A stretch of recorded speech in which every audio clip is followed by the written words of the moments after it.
ತಾವೆಲ್ಲ ಚಿಂತಕರು ತಿಳ್ಕೊಳ್ಳಿ.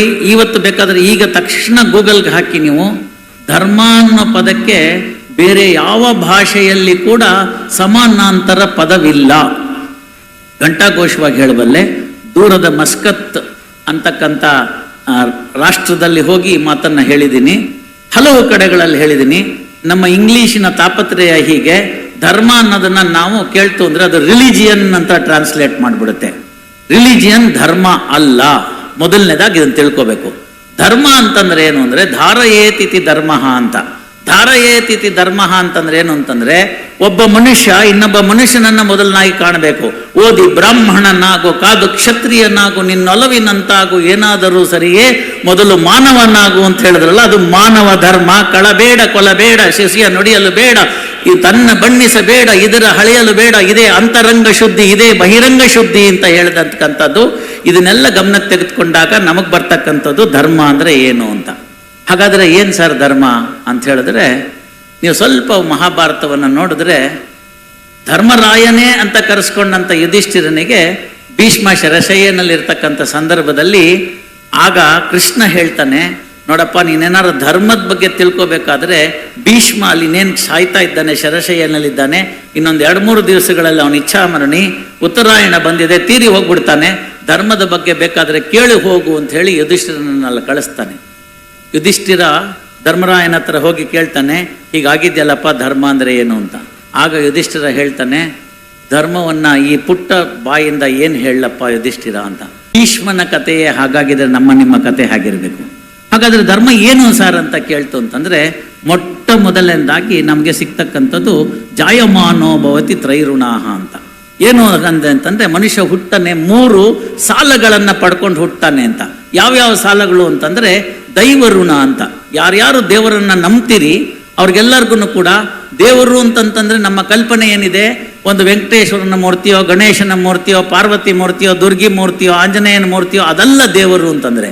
ನಮಗಿಂತ ಪವರ್ಫುಲ್ ಆಗಿರ್ತಕ್ಕಂಥ ಒಂದು ಸರ್ವಶಕ್ತನಿದ್ದಾನೆ, ಆ ಶಕ್ತನಿಗೋಸ್ಕರ, ಆ ಒಂದು ಸೂಪರ್ ಪವರ್ಗೋಸ್ಕರ ಅಂತಕ್ಕಂಥದ್ದನ್ನು ನನ್ನ ಭೂಮಿಗೆ ತಂದಂಥದಕ್ಕೆ ದೈವಋಣ ಅಂತ. ನನ್ನನ್ನು ಇಲ್ಲಿಗೆ ನಿಲ್ಲಿಸಿದಂಥವ್ರು, ನಿಮ್ಮನ್ನೆಲ್ಲ ಈ ಭೂಮಿಗೆ ತಂದಂಥವ್ರು, ಇಂಥವ್ರಿಗೆಲ್ಲರನ್ನು ತಂದಂಥವ್ರು ತಂದೆ ತಾಯಿಗಳು, ಅವರನ್ನ ಕಾಪಾಡ್ಕೊಳ್ಬೇಕಾದ್ದು, ಗೌರವಿಸಬೇಕಾಗಿರ್ತಕ್ಕಂಥದ್ದು. ಆದ್ರಿಂದ ಅದು ಪಿತೃ ಋಣ ಅಂತ ಕರೆದುಕೊಳ್ತು. ಏನ್ ಸರ್ ಪಿತೃ ಅಂತಿದೆ, ತಂದೆ ಮಾತ್ರ ಇದೆ ಅಂತಂದ್ರೆ, ಪಿತೃ ಅನ್ನೋದು ಸಂಸ್ಕೃತದಲ್ಲಿ ತಂದೆ ತಾಯಿ ಎರಡಕ್ಕೂ ಸೇರ್ತಕ್ಕಂಥ ಪದ. ಇನ್ನೊಂದು ಋಷಿ ಋಣ ಅಂತ. ನೋಡಿ, ನಮಗ್ ಬಂದಿದ್ದೇ ತಾಪತ್ರಯ ಅಲ್ಲಿ. ಕನ್ನಡ ಗೊತ್ತಿಲ್ಲ, ಇಂಗ್ಲಿಷ್ ಗೊತ್ತಿಲ್ಲ, ಹಿಂದಿ ಗೊತ್ತಿಲ್ಲ, ಯಾವ ಭಾಷೆನೂ ಗೊತ್ತಿಲ್ಲ, ಸಂಸ್ಕೃತಿ ಗೊತ್ತಿಲ್ಲ, ಸಂಸ್ಕೃತ ಗೊತ್ತಿಲ್ಲ. ಹೀಗಿರ್ತಕ್ಕಂಥ ಸಂದರ್ಭದಲ್ಲಿ ಋಷಿ ಅಂತಂದ್ರೆ ನಮ್ಗೆಲ್ಲ ಹೇಳ್ಕೊಟ್ಟಿದ್ದೇನು ಅಂತಂದ್ರೆ, ಚಂದಮಾಮದಲ್ಲಿ ಒಂದು ಋಷಿ ಅಂತಂದ್ರೆ ಒಂದು ಗಡ್ಡ ಬಿಟ್ಕೊಂಡಿರ್ತಕ್ಕಂಥವನು, ತಲೆ ಎಲ್ಲ ಜಟೆ ಇರ್ತಕ್ಕಂಥದ್ದು, ಒಂದು ಮರದ ಕೆಳಗಡೆ ಕೂತಿರ್ತಕ್ಕಂಥದ್ದು, ಒಂದು ದಂಡ ಕಮಂಡಲವನ್ನ ಇಟ್ಕೊಂಡು ಕಣ್ಮುಚ್ಕೊಂಡು ತಪಸ್ ಮಾಡ್ತಿರ್ತಕ್ಕಂಥವ್ರು ಅಂತ. ಇದು ಋಷಿ ಅನ್ನೋದಕ್ಕೆ ಸರಿಯಾದ ಪದ ಅಲ್ಲ, ಸರಿಯಾದ ಅರ್ಥ ಅಲ್ಲ, ಕಲ್ಪನೆ ಅಲ್ಲ. ನನ್ನ ಅಭಿಪ್ರಾಯದಲ್ಲಿ ಸಾಮಾಜಿಕ ಹಿತಕ್ಕಾಗಿ, ಸಮಾಜದ ಹಿತಕ್ಕಾಗಿ ವೈಯಕ್ತಿಕವಾಗಿ ಏನನ್ನೋ ಕೇಳದೆ ಎಲ್ಲವನ್ನ ಸಮಾಜಕ್ಕೆ ಅರ್ಪಿಸಿದಂಥವ್ರು ಯಾರ್ಯಾರಿದ್ದಾರೋ ಅವರೆಲ್ಲ ಋಷಿಗಳು. ಚನ್ನಮಲ್ಲಿಕಾರ್ಜುನನ್ನ ಬಿಟ್ಟು ಇನ್ನೊಬ್ಬರನ್ನ ನಾನು ಅರಿಯೇ ಅಂತಂದಕ್ಕಂಥ ಓಡಾಡಿದಂತಹ ಅಕ್ಕಮಹಾದೇವಿ ನನ್ನ ದೃಷ್ಟಿಯಲ್ಲಿ ಋಷಿ. ಅಣ್ಣ ಬಸವಣ್ಣ ನನ್ನ ದೃಷ್ಟಿಯಲ್ಲಿ ಋಷಿ. ಜೇಡರ ದಾಸಿಮಯ್ಯ ನನ್ನ ದೃಷ್ಟಿಯಲ್ಲಿ ಋಷಿ. ಪುರಂದರ ದಾಸ ನನ್ನ ದೃಷ್ಟಿಯಲ್ಲಿ ಋಷಿ. ಇತ್ತೀಚಿನ ದಿನಮಾನದಲ್ಲಿ ಹೇಳೋದಾಯ್ತು ಅಂತಂದ್ರೆ ಅಬ್ದುಲ್ ಕಲಾಂ ಒಬ್ಬ ಋಷಿ. ಯಾಕೆ ಅಂತ ಕೇಳಿ, ತಮಗಾಗಿ ಅಂತೇನು ಇಟ್ಕೊಳ್ಳಿಲ್ಲ. ತಾವು ರಾಷ್ಟ್ರಪತಿಗಳಾಗಿ ಬಂದಂತ ಸಂಬಳವನ್ನ ಸಮಾಜಕ್ಕೆ ಅರ್ಪಿಸಿದಂತ ವ್ಯಕ್ತಿ ಅಬ್ದುಲ್ ಕಲಾಂ ಆದ್ರು. 4ನೇ ತರಗತಿಯನ್ನ ಬಿಟ್ಲಿಕ್ಕೆ ಹೋಗಿದ್ರು, ಹಣ ಕೊಡ್ಲಿಕ್ಕೆ ಇರ್ಲಿಲ್ಲ ಅವ್ರ ಹತ್ರ ಮುಂದಿನ ಕ್ಲಾಸಿಗೆ ಸೇರ್ಲಿಕ್ಕೆ. ಅವರ ಸ್ನೇಹಿತರ ತಂದೆ ಯಾವುದೋ ದೇವಸ್ಥಾನದಲ್ಲಿ ಅರ್ಚಕರು. ಅಲ್ಲಿಗೆ ಆ ಊರಿನ ಕಲೆಕ್ಟರ್ ಬರ್ತಿರ್ತಾರೆ. ಆ ಹುಡುಗ ಹೇಳ್ತಾನೆ, ಕಲಾಂ ಸ್ಕೂಲಿಗೆ ಬರ್ತಿಲ್ಲ, ನಾನು ಹೋಗೋದಿಲ್ಲ ಅಂತ. ಏನ್ ಮಾಡ್ಬೇಕಪ್ಪ ಈಗ ಅಂತ. ಮುಂದಿನ ಸತಿ ಕಲೆಕ್ಟರ್ ಬಂದಾಗ ಪೂಜೆಗೆ, ಮುಂದಿನ ವಾರ ಬಂದಾಗ ಅವ್ರಿಗೆ ಹೇಳಿ ಅವ್ರಿಗೆ ಫೀಸ್ ಮನ್ನಾ ಮಾಡಿಸು, ಅವಾಗ ನಾನು ಶಾಲೆಗೆ ಹೋಗ್ತೀನಿ ಅಂತ ಹೇಳ್ತಾನೆ. ಅವ್ರೇನೋ ಹೇಳ್ತಾರೆ ಹೆದರ್ಕೊಂಡು, ಬ್ರಿಟಿಷ್ ಅಧಿಕಾರಿ ಹೆದರ್ಕೊಂಡು ಹೇಳ್ತಾರೆ, ಅವ್ರು ಮನ್ನಾ ಮಾಡ್ತಾರೆ. ಅಬ್ದುಲ್ ಕಲಾಂ ಓದಕ್ಕಾಗತ್ತೆ, ಮುಂದೆ ಆ ಸ್ಥಾನಕ್ಕೆ ಬರ್ತಾರೆ.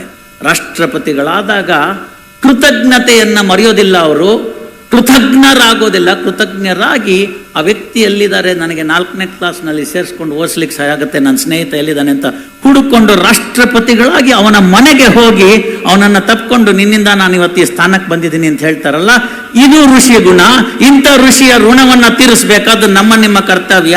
ಯಾಕೆ ಅಂತಂದ್ರೆ ನಾವು ಕೊಡ್ತಕ್ಕಂಥ ಹಣ ಅಂಥವ್ರನ್ನ ಕಾಪಾಡಬೇಕು, ಸಮಾಜ ಅಂಥವ್ರನ್ನ ರಕ್ಷಿಸಬೇಕು. ಇಷ್ಟೆಲ್ಲ ಹೇಳದ್ನಲ್ಲ, ತಮಗಾಗಿ ಏನನ್ನು ಪಡ್ಕೊಳ್ಳದಲ್ನೇ ಇಷ್ಟೆಲ್ಲ ದೊಡ್ಡ ಉತ್ಸವವನ್ನ ಮಾಡ್ತಿದ್ದಾರಲ್ಲ, ಇಲ್ಲಿ ನಮಗೆ ಋಷಿ ಕಾಣೋದಿಲ್ವಾ? ಸಮಾಜದ ಸಾಧು ಸಂತರಲ್ಲಿ ನಮಗೆ ಋಷಿ ಕಾಣೋದಿಲ್ವಾ? ದೀನ ದಲಿತರಿಗಾಗಿ ಕಷ್ಟಪಡ್ತಿರ್ತಕ್ಕಂಥ ಮಠ ಮಾನ್ಯಗಳು ನಮಗೆ ಋಷಿ ರೂಪದಲ್ಲಿ ಕಾಣೋದಿಲ್ವಾ? ಹಾಗಾಗಿ ಜಾಯಮಾನೋ ಭವತಿ ತ್ರೈಋಣಾಹ ಅಂತ ಹೇಳಿದಂಥ ಸಂದರ್ಭದಲ್ಲಿ ಮೊದಲು ದೈವಕ್ಕೆ ಒಂದು ನಮನ, ನಂತರ ನನ್ನ ತಂದೆ ತಾಯಿಗಳಿಗೆ ಒಂದು ನಮನ. ತಾಯಿ ತಂದೆಯ ಸೇವೆಯ ಯೋಗ ಬರಬಾರದೆ ಈ ಬಾಳಿನಲ್ಲಿ ಬೇಗ ಅಂತ. ನನಗಿಂತ ಯಾರು 5-6 ವರ್ಷ 8-10 ವರ್ಷ ಇದ್ರೆ ಅವ್ರು ಈ ಹಾಡನ್ನ ಕೇಳಿ ಬೆಳೆದಿರ್ತಾರೆ. ಇವತ್ತು ಯಾವ ಸ್ಥಿತಿಗೆ ಬಂದಿದೆ ನೀವು ಸ್ವಲ್ಪ ನೋಡಿ. ಸ್ವಲ್ಪ ಕಾಗುಣಿತ ವ್ಯತ್ಯಾಸ ಆಗೋಗಿದೆ. ತಾಯಿ ತಂದೆಯ ಸೇವೆ ಬಿಟ್ಬಿಟ್ಟು ಸಾಯುವ ಯೋಗ ಬರಬಾರದೆ ಈ ಬಾಳಿನಲ್ಲಿ ಬೇಗ ಅಂತ. ಯಾಕೆಂದ್ರೆ 20 ಎಕರೆ ನನ್ನ ಹೆಸರಿಗೆ ಬರುತ್ತೆ ಅಂತ. ಎಲ್ಲಿಗೆ ಬಂದು ತಲುಪಿಡ್ತು ಸಮಾಜ. ಹಾಗಾಗಿ ತಂದೆ ತಾಯಿಗಳ ಋಣ, ಋಷಿ ಋಣ. 4ನೇ ಋಣ ಇದೆ ಸ್ನೇಹಿತರೆ, ದಯಮಾಡಿ ಇದನ್ನ ಮನಸ್ಸಿನಲ್ಲಿ ಇಟ್ಕೊಳ್ಳಿ. ಈ 4ನೇ ಋಣವನ್ನ ನಾವೆಲ್ಲರೂ ಕೂಡ ಇಟ್ಕೊಳ್ಬೇಕು. ಅದ್ಯಾವುದು ಅಂತಂದ್ರೆ, ಈ ಒಂದು ಕರ್ಮಭೂಮಿ ಅಂತೇನಿದೆ, ನಮ್ಮ ಭಾರತ ದೇಶ ಅಂತೇನಿದೆ, ಇಷ್ಟು ದೊಡ್ಡ ಜನಸಂಖ್ಯೆ ಅಂತೇನಿದೆ, ಅಷ್ಟರಲ್ಲಿ ಯಾರಿಗೂ ಕೂಡ ಶಿವ ಯಾವನನ್ನು ಕಡಿಮೆ ಮಾಡ್ಲಿಲ್ವಲ್ಲ, ಅಂತ ರಾಷ್ಟ್ರ ಋಣ ಅಂತ. ಅಂತ ರಾಷ್ಟ್ರಕ್ಕೆ ನಾವು ಋಣಿಗಳಾಗಿರ್ಬೇಕು. ಹಾಗಾಗಿ ರಾಷ್ಟ್ರ ಋಣ 4ನೇ ಭಾಗ ಧರ್ಮದ್ದು. ಆಗ ರಾಷ್ಟ್ರ ಪ್ರೀತಿಸದೇ ಇದ್ರೆ ಏನಾಗುತ್ತೆ ಅಂತ. ರಾಷ್ಟ್ರ ಪ್ರೀತಿಸದೇ ಇರತಕ್ಕಂಥ ರಾಷ್ಟ್ರಗಳಲ್ಲಿ ಒಂದು ಭಯಂಕರವಾಗಿರ್ತಕ್ಕಂಥ ಬಲಶಾಲಿ ಅಂತ ತನಗೆ ತಾನೇ ಆಳ್ಕೊಂಡಿರ್ತಕ್ಕಂಥ ರಾಷ್ಟ್ರಾಧ್ಯಕ್ಷನನ್ನ ಹಿಡ್ಕೊಂಡು ಹೋಗೋದನ್ನ ನಾವು ಕಣ್ಣಲ್ಲಿ ಕಂಡಿದ್ದೀವಿ. ಹೋದ 1 ತಿಂಗಳಿನಲ್ಲಿ ನೀವು ನೋಡಿದಿರಿ, ಇನ್ನೊಂದು ಬಲಿಷ್ಠವಾಗಿರ್ತಕ್ಕಂಥ ಸೇನೆಯವರು ಬಂದು ಒಬ್ಬ ರಾಷ್ಟ್ರಾಧ್ಯಕ್ಷನನ್ನೇ ಹಿಡ್ಕೊಂಡು ಹೊಟ್ಟೋಗ್ಬಿಟ್ರು. ಸ್ವಲ್ಪ ಯೋಚನೆ ಮಾಡಿ, ಮಹಾಭಾರತದ ಭಾಗನ 16,000 ಜನನ್ನ ಬಿಡಿಸಿದಾಗ, ಆ ರಾಜರುಗಳನ್ನೆಲ್ಲನ್ನು ಬಿಡಿಸಿದಾಗ ಹಾಗೆ ರೀತಿ ರಾಕ್ಷಸರು ಇಟ್ಕೊಂಡು ಹೋಗಿದ್ರು ಅಂತ. ಆ ರಾಕ್ಷಸ ಗುಣವನ್ನ ತಗಲ್ಸ್ಬೇಕಾದ್ರೆ ಪ್ರಜೆಗಳು ಕೂಡ ನಿರ್ಜೀವರಾಗಿದ್ದು ನಿರ್ಲಜ್ಜರಾಗಿದ್ರು ಅಂತ ಅನ್ಸಲ್ವಾ ನಿಮ್ಗೆ? ಇದಂತ ಸಂದರ್ಭದಲ್ಲಿ ರಾಷ್ಟ್ರ ಪ್ರೇಮವನ್ನ ಇಟ್ಕೊಳ್ಳೋಣ. ಯಾಕೆ ಈ 4 ಮಾತುಗಳನ್ನ ನಾನು ಹೇಳಿದೆ ಅಂತಂದ್ರೆ, ಈ 4 ನೀವು ಪರಿಪಾಲನೆ ಮಾಡಿಬಿಟ್ರೆ ಧರ್ಮ ತಾನಾಗೆ ಬರುತ್ತೆ, ನ್ಯಾಯ ತಾನಾಗೆ ಬರುತ್ತೆ. ಇದು ಸರ್ವಜ್ಞನ ನಾಡು.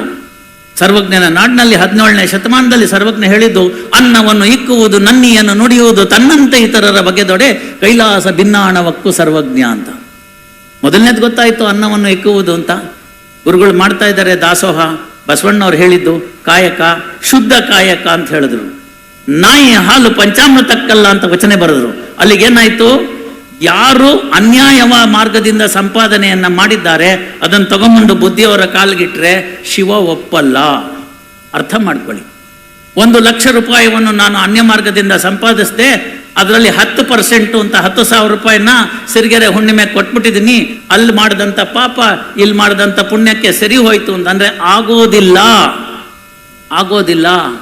ಆಯ್ದಕ್ಕಿ ಲಕ್ಕಮ್ಮನ ಕತೆ ನಿಮ್ಮ ಕಣ್ಣು ಮುಂದೆ ಬರಬೇಕಾಗುತ್ತೆ. ಯಾವ ಅನುಭವ ಮಂಟಪ ಅಂತ ಇತ್ತು, ಬಸವಣ್ಣವ್ರು ಹಾಕಿಟ್ಟುಕೊಂಡಂತ ಕಾಯಕ ಅಂತಿತ್ತು. ಆಯ್ದಕ್ಕಿ ಲಕ್ಕಮ್ಮನ ಗಂಡ ಊರಿನ ಕಸವನ್ನ ಗುಡಿಸಿ ಬಂದಂತ ಧಾನ್ಯವನ್ನ ತೆಗೆದುಕೊಂಡು ಹೋಗಿ ಮನೆಗೆ ಆ ನಂತರ ಕೊಟ್ಟು ಆ ಕಾಯಕದಲ್ಲಿ ಬಂದದ್ದನ್ನ ದಾಸೋಹ ಮಾಡಬೇಕಾಗಿತ್ತು. ಒಂದು ದಿನ ಲಕ್ಕಮ್ಮನ ಗಂಡ ಹುಷಾರಿಲ್ಲ, ಜ್ವರ ಬಂದಿದೆ, ತಪ್ಪಿದ್ದಾನೆ. ಆ ಕ್ಷಣದಲ್ಲಿ ಅಕ್ಕ ನೋಡ್ತಾರೆ, ನನ್ನಂತವ್ರು ಯಾರು ಇರ್ತೀವಿ, ನಮ್ಮ ಪಾಟೀಲ್ರಂತವ್ರು ಯಾರು ಇರ್ತಾರೆ, ಅವ್ನಿಗೆ ಹುಷಾರಿಲ್ಲ, ಒಂದು ಅರ್ಧ kg ಹೊರಗಡೆ ಹಾಕ್ಬಿಟ್ರು ಅವರು. ಇವ್ನು ಹಾಯ್ಕೊಂಡ ಹೋಗ್ಬಿಟ್ಟು ಕೊಟ್ಬಿಟ್ಟ. ಲಕ್ಕಮ್ಮ ಒಂದು ಮಾತು ಕೇಳ್ತಾಳೆ ಸ್ನೇಹಿತರೆ, ಅರ್ಥ ಮಾಡ್ಕೊಳ್ಳಿ. ಎಲ್ಲ ನನ್ನ ಮಾತೆಯರು ಇದನ್ನ ಅರ್ಥ ಮಾಡ್ಕೋಬೇಕು. ಗೃಹಿಣಿ ಅಂತ ಅನ್ನಿಸ್ಕೊಳೋದಕ್ಕೆ ಇತ್ತು ಅಂತಂದ್ರೆ ನೀವು ಇದನ್ನ ಅರ್ಥ ಮಾಡ್ಕೋಬೇಕು. ಈ ಶಪಥವನ್ನ ನೀವು ಮಾಡಿದಾಗ ಏನಾಗುತ್ತೆ ಅಂತ ಇನ್ನೊಂದು 2 ನಿಮಿಷದಲ್ಲಿ ನಿಮಗೆ ತಿಳಿಸ್ತೀನಿ. ಲಕ್ಕಮ್ಮ ಹೇಳ್ತಾಳೆ, ಪ್ರತಿ ದಿವಸ ನೀನು ಕಷ್ಟಪಟ್ಟು 2 ಗಂಟೆ ತನಕ ಕೆಲಸ ಮಾಡಿದ್ರು 1 ಪಾವು 2 ಪಾವು ಸಿಗ್ತಿರ್ಲಿಲ್ಲ. ಇವತ್ತು ಅರ್ಧ ಗಂಟೆನಲ್ಲಿ ನೀನು ಅರ್ಧ kg ಮೇಲೆ ತಂದ್ಬಿಟ್ಟಿದ್ಯಾ. ಇದು ನಮ್ಮದಲ್ಲ, ಅಪರಿಗ್ರಹ ಇದು. ಇದನ್ನ ತಗೊಂಡೋಗಿ ಭಂಡಾರಕ್ಕೆ ಹಾಕ್ಬಿಟ್ಟು ಬಾ ಅಂದ್ರೆ ಮಾತ್ರ ಇವತ್ತಿನ ದಾಸೋಹಕ್ಕೆ ಕಾರಣ ಅಂತಾನೆ. ಅವನು ಪರಪರಿಯಾಗಿ ಹೇಳ್ತಾನೆ, ನಾನೇನು ಕದ್ದಿಲ್ಲ, ಯಾರ ಮನೆಯಲ್ಲೂ ಮಾಡಿಲ್ಲ, ಪಾಟೀಲ್ರ ಮನೆ ಮುಂದೆ ಇತ್ತು, ಬೇಕಾದ್ರೆ ಪಾಟೀಲ್ರ ಹತ್ರ ಸಾಕ್ಷಿ ಕಳಿಸ್ತೀನಿ ನಡಿ ಅಂತ. ಆಗ ಲಕ್ಕಮ್ಮ ಕೊಟ್ಟಂತ ಉತ್ತರ ಏನ್ ಗೊತ್ತಾ, ನನ್ನ ಹೊಟ್ಟೆಗೆ 1 ಚಟಾಕು, ನಿನ್ನ ಹೊಟ್ಟೆಗೆ 1 ಚಟಾಕು, 1 ಪಾವಿನಲ್ಲಿ ಮುಗ್ದೋಗುತ್ತೆ. ಎಕ್ಸ್ಟ್ರಾ ಇನ್ನು 3 ಪಾವಿದೆಯಲ್ಲ ಅದನ್ನ ತೆಗೆದುಕೊಂಡು ಹೋಗು, ಅದು ಇನ್ನೊಬ್ಬರಿಗೆ ಬೇಕಾಗಿರ್ತಕ್ಕಂಥದ್ದು ನಮ್ಮದಲ್ಲ ಅಂತ ಹೇಳ್ತಾಳೆ ಆಯ್ದಕ್ಕಿ ಲಕ್ಕಮ್ಮ. ಅಂತ ಲಕ್ಕಮ್ಮ ನಮ್ಮ ಮುಂದೆ ಕಂಡು ಬಂದ್ರೆ ನೀವು ಕೇಳಬೇಕು, ನಿಮ್ಮ ಯಜಮಾನರ ಸಂಬಳ ಎಷ್ಟು ಅಂತ ನಿಮಗೆ ಗೊತ್ತು. ಬೆಳಗಿನಿಂದ ಸಾಯಂಕಾಲ ತನಕ ದುಡಿದ್ರೆ ಎಷ್ಟು ಬರುತ್ತೆ ಅಂತ ಗೊತ್ತು. ಎಲ್ಲದಕ್ಕಿಂತ ಮುಖ್ಯವಾಗಿ ನೀವು ಸ್ಯಾಲ್ರಿ ಸ್ಲಿಪ್ ನೋಡೇ ಇರ್ತೀರಿ. ಇವತ್ತು ನಾನು ನಿಮ್ಮ ಮನೆಗೆ ಒಂದು ಹೊಸ ಫ್ಲಾಟ್ ಟಿವಿನೋ, ಸ್ಮಾರ್ಟ್ ಟಿವಿನೋ, ಇಲ್ಲ ಮರ್ಸಿಡೀಸ್ ಬೆಂಜೋ, ಇನ್ಯಾವುದಾದ್ರು ದೊಡ್ಡ ಕಾರೋ ತೆಗೆದುಕೊಂಡ್ ಬಂದ್ಬಿಟ್ಟೆ ಅಂತಂದ್ರೆ, ಮನೆ ಹೆಣ್ಮಗಳು ಏನಿರ್ತಾರೆ, ಮನೆ ಮಕ್ಕಳು ಏನಿರ್ತಾರೆ, ಅವ್ರು ನಿಂತು ಕೇಳಿ ಎಲ್ಲಿಂದ ಬಂತು ಈ ದುಡ್ಡು ಅಂತ. ಆಗವ ನೀವು ಹೇಳಬೇಕಾಗಿರ್ತಕ್ಕಂಥದ್ದು ಬಸವಣ್ಣವರ ವಚನ, ನಾಯಿ ಹಾಲು ಪಂಚಾಮೃತಕ್ಕಲ್ಲ, ನೀನು ತಂದ ದುಡ್ಡು ನನಗೆ ಬೇಕಾಗಿಲ್ಲ, ನೀನು ಅನ್ಯ ಮಾರ್ಗದಿಂದ ಸಂಪಾದಿಸಿದಿ, ಬೇಡ ತಗೊಂಡು ಹೋಗು ಅಂತ ಹೇಳಿ ನಾಳೆ ಬೆಳಗ್ಗೆ ಪ್ರಿವೆನ್ಷನ್ ಆಫ್ ಕರಪ್ಷನ್ ಆಕ್ಟ್ ನ ನಾವು ತೆಗೆದು ಹಾಕ್ಬಿಡ್ತೀವಿ. ಎಲ್ಲ ಕೇಸ್ ಮುಗ್ದೋಗುತ್ತೆ. ಲಂಚ ಶುರುವಾಗ್ತಕ್ಕಂಥದ್ದು ಎಲ್ಲಿ? ನನಗೆ ಗೊತ್ತು ನನಗೆ ಶಕ್ತಿ ಎಷ್ಟು ಅಂತ. ಎಲ್ಲಿ? ನನ್ನ ಸ್ನೇಹಿತರುಗಳು ಹೇಳಿ, ಭಕ್ತರುಗಳು ಹೇಳಿ, ಯಾರಾದರೂ ಅನ್ಯ ಮಾರ್ಗದಿಂದ ಮಕ್ಕಳನ್ನ ಪಡೆಯಕ್ಕೆ ಸಾಧ್ಯವಾ? ಒಪ್ಕೋತೀರಾ? ಇಲ್ಲ ತಾನೆ? ನಿಮ್ಮ ಶ್ರಮದ ಫಲವಾಗಿ ತಾನೆ ಮಕ್ಕಳಾಗ್ತಕ್ಕಂಥದ್ದು. ಆ ಕಾರಣಗಳಿಗಾಗಿ ಎಷ್ಟು ಮನೆಗಳು ಬಿದ್ದೋಗಿದೆ ನಿಮಗೆ ಗೊತ್ತಿದೆ. ಅಲ್ಲಿ ಬೇಡದಿರತಕ್ಕಂಥದ್ದು. ನಿಮ್ಮ ಮಗನಿಗೆ ಅನ್ಯಾಯವಾದಂಥ ಪರೀಕ್ಷಾ ವ್ಯವಸ್ಥೆನ ನೀವು ಧಿಕ್ಕರಿಸಿಲ್ವಾ? ಸರ್ವಜ್ಞನ ಪದ ಜ್ಞಾನಕ್ಕೆ ಬರಲ್ವಾ? ತನ್ನಂತೆ ಇತರರ ಬಗೆದೊಡೆ ಕೈಲಾಸ ಭಿನ್ನಾಣವಕ್ಕೂ ಸರ್ವಜ್ಞ ಅಂತ ಅನ್ನಿಸ್ಬೇಡವಾ ನಿಮಗೆ? ಇನ್ನೊಬ್ಬ ಹುಡುಗನ್ನ ಕಾಪಿ ಮಾಡಿ ಅವ್ನು ಪಾಸ್ ಮಾಡಿ ನಂಬರ್ ತಕೊಂಡ್ಬಿಟ್ಟಿದ್ದಾನೆ ಅಂದ್ರೆ ನಿಮ್ಮ ಹುಡುಗನ್ಗೆ ಅನ್ಯಾಯ ಆಗಿದೆ ಅಂತ ಕೇಳಿ 35 ಬರಬೇಕಾಗಿದೆ, 85 ಬರಬೇಕಾಗಿರೋ ಕಡೆ ಏನೋ ಕಣ್ತಪ್ಪಿನಿಂದ 35 ಅಂತಾಗಿ ಮನೆಗೆ ಬಂದ 10 ನಿಮಿಷದಲ್ಲಿ ನೇಣಾಕೊಂಡ ಒಬ್ಬ ಪ್ರತಿಭಾವಂತ ವಿದ್ಯಾರ್ಥಿಯ ಅಳಲು ನಿಮ್ಮ ಕಣ್ಣಿಗೆ ಕಾಣಿಸ್ತಿಲ್ವಾ? ಹಾಗಾದ್ರೆ ಯಾಕೆ ಸುಮ್ಮನಿದ್ದೀವಿ ನಾವು? ಅದೇ ಅಬ್ದುಲ್ ಕಲಾಂ ಹೇಳ್ತಾರಾಗ, world is not suffering from violence of money, but it is suffering from silence of money ಅಂತ.